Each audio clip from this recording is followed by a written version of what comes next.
What's up, YouTube? Georgia Silver Hunter back with a 20-roll customer wrap nickel hunt and album fill. I've been working on this Jefferson nickel book since sometime last year.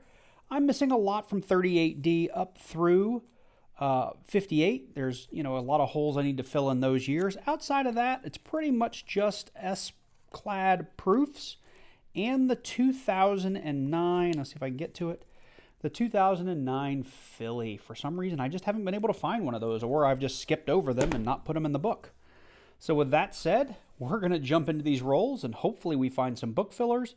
We're mainly also looking for 30s, 40s, and 50s nickels, with a special attention on silver war nickels, which ran from 42, split year 42, up through, I believe, 45. They are 35% silver, and we are always looking for those in our roll. So with that said, let's get into these nickels.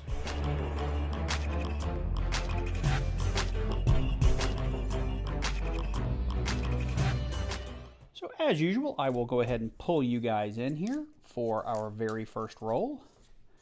And let's see if we have anything interesting.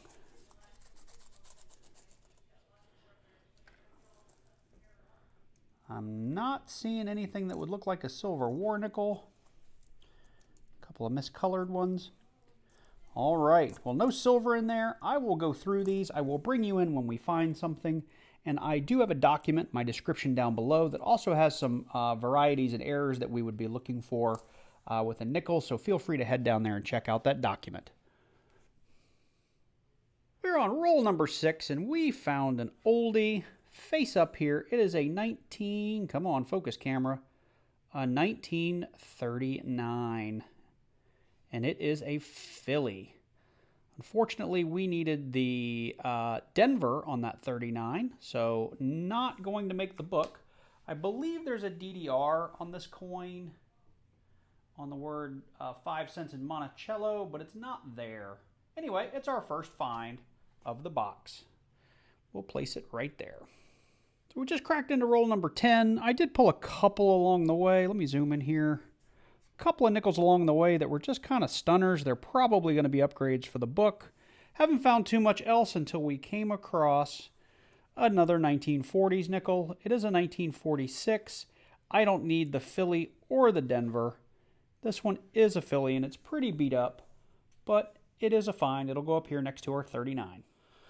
To kick off the second half of the hunt here, this is roll number 11. I figured I would go ahead and, if I can find my knife here, we would do the one bank wrapped roll that we have, and it is circulated. I have old and new enders, so we are going to check out this one bank wrapped roll and hope we get lucky, because the customer wraps have been pretty slow. Oh no, this is going to be all pretty much new nickels, or relatively new nickels. I see one kind of cruddy edge down here, and it's just a 2004. All right, well, I'll hunt these and I'll bring you guys in if we find anything interesting. We are on our 7th to the last roll, and we came across our first foreign, and I think this is one I've never gotten before. Let's see here. Come on, zoom in there, camera. Let's do it like this. It says, what is that? Banco Central del Ecuador. So it is from 2000. Looks like it is a 5 centavos from Ecuador. Pretty cool. Never found one of those before. So we are 6 rolls from the end, and I was laying these things out of the paper, and look what poked out. We have our first buffalo nickel. Let me zoom in just a little bit here. First buffalo nickel. It is pretty well worn. It does look like it's got a mint mark. It is dateless. I'd have to nick a date that to get a date off of that. But let's see if we can see that mint mark a little bit better. Yeah, I'm pretty certain that's a Denver. So we may nick a date that at some point. But we have a Denver buffalo nickel to add to the board. So this turned out to be a pretty good hunt for just 20 customer wrapped rolls. Here we are, 5 rolls from the end. We have another find. It is another foreign. It is a 1993 Canadian. or as we like to say in the States, a beaver nickel. 2 foreigns on the box. With 3 rolls left, I actually didn't bring you in. I did find another 1946 Philly that I just threw up here on the board, but I got 3 from the end, and we came across something a little bit older. Here's a 1941 Philly. So we'll add that to the board. I'm not sure if I need that. I'll double check the book here in just a little bit and fill you in at the end. All right, well, here's roll number 20, the last roll in our customer wrapped nickel hunt. Let's hope for the best. Maybe we'll get lucky and find something interesting here in this last roll. I'll try not to make a mess of things. Got a couple of dark edges. I got a feeling they're just going to be dirty nickels and not actually a find, but honestly, for just 20 rolls, this hasn't been a bad little hunt. There's a 1961 Denver. And I always have to go back and check because I don't have all my nickel varieties memorized. But it hasn't been a bad little hunt. This is a nice 1964 D. Let's check that.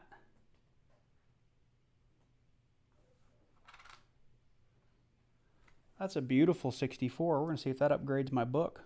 It's a really, really nice 1964. But normally I do entire boxes, and there's a lot more finds. But in 20 rolls, I really can't complain too much. There's a 64 Philly.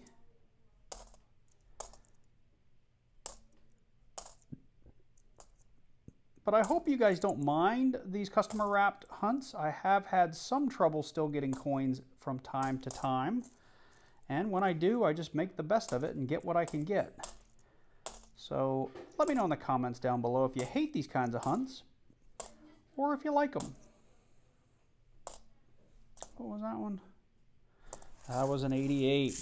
All right. Well, we are done with our 20 rolls. Let's zoom in here and I'll go through what we found. So we have a dateless buffalo. We have a 1939 Philly. We have a 1941 Philly.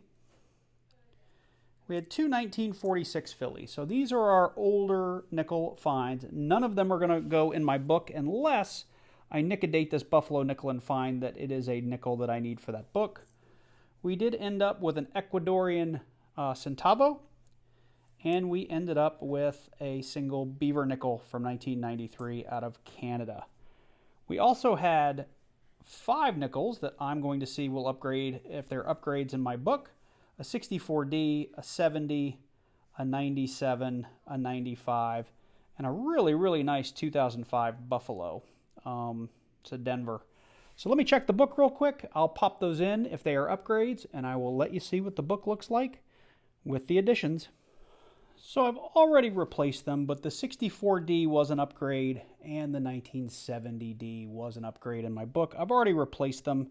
Everything else, the 70, what was it, the 97, the 95, and the 2005 were not upgrades, so we did not place them in the book. But anyway, I wish I had filled a few holes rather than just upgraded a few, but I'll take it where I can get it, and I always enjoy finding buffalo nickels. So with that said, we're going to wrap up the hunt. If you enjoyed this video, let me know by dropping down below this video, clicking on that like button, and leaving me a comment. And if you're new to the channel, please consider clicking on that subscribe button and then clicking on that little bell and selecting all so you get notified each and every time I release a new video. And with that said, I hope you guys are doing well. Take care, and I look forward to seeing you in the next one.